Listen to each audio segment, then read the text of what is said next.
কিছুদিন আগেই নিজেদের বিশ্বের চতুর্থ বৃহৎ অর্থনীতি হিসেবে দাবি করে ভারত। বুধবার দেশটির ওপর মোট ৫০% শুল্কের বোঝা চাপিয়েছেন আমেরিকান প্রেসিডেন্ট ডোনাল্ড ট্রাম্প। এই শুল্কতে যে বড় ধাক্কাই খেতে যাচ্ছে দিল্লি, তা নিয়ে কোনো সন্দেহ নেই। মোদির সামনে এখন ৩টি পথ খোলা: আমেরিকার সামনে মাথা নত করা, ট্রাম্পের শর্ত মেনে চুক্তি করা, কিংবা নিজের অর্থনীতিকে রক্তাক্ত হতে দেখা।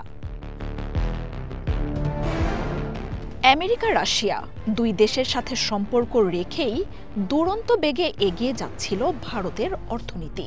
ইউক্রেন যুদ্ধের পর বিশ্বের বহু দেশ রাশিয়ার সাথে সম্পর্কের জন্য ওয়াশিংটনের নিষেধাজ্ঞার তোপে পড়ে। তবে চায়নাকে মোকাবিলায় ভারতকে অনেকটাই ছাড় দেয় কোয়াড জোটের আমেরিকা।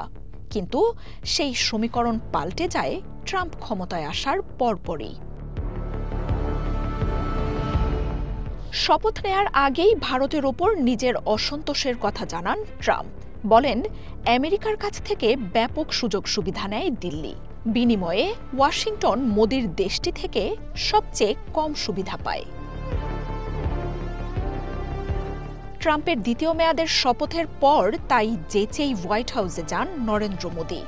আমেরিকান যুদ্ধবিমান জ্বালানি কেনার ঘোষণার পাশাপাশি দেন আমেরিকান পণ্যে শুল্ক ছাড়ের ঘোষণাও। তবে সেসব কিছুই কাজে আসেনি।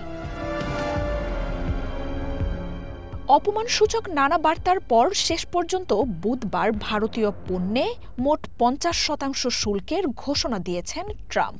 সিরিয়া, মিয়ানমারের মতো দেশগুলোর চেয়েও ভারতের শুল্ক আরও বেশি। আর এসব নিয়ে এখন স্মরণকালের সবচেয়ে তলানিতে ভারত আমেরিকা সম্পর্ক। ট্রাম্প মোদির টানাপোড়েন নিয়েছে অবিশ্বাস্য রূপ। ট্রাম্পের এই বাড়তি শুল্কের কারণে শত শত বিলিয়ন ডলারের ক্ষয়ক্ষতির এক বড় প্রভাব দেখতে পারে ভারত। পণ্যের মোট রপ্তানির ২০% গন্তব্য আমেরিকা। দিল্লির অর্থনীতির ২% ওয়াশিংটনের উপর নির্ভরশীল।